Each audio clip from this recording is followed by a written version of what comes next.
can't make a generalization, but the issues range from a fantasy on the part of the perpetrator of being younger, of reliving, sort of their teenage life, to something, I guess I would say more sinister, which is it's a power play.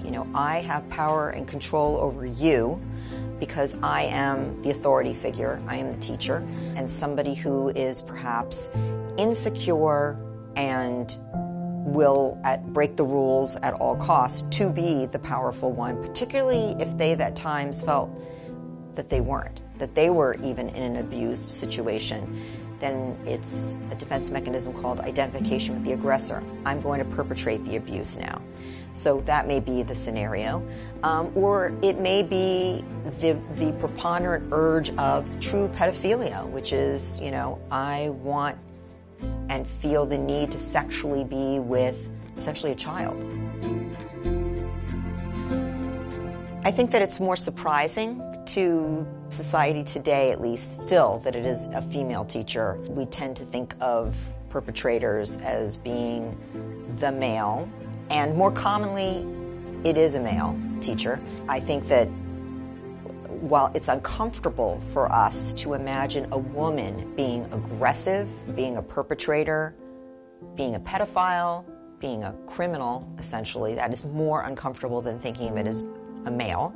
That's why we react that way, but the reality is females are perpetrators at times.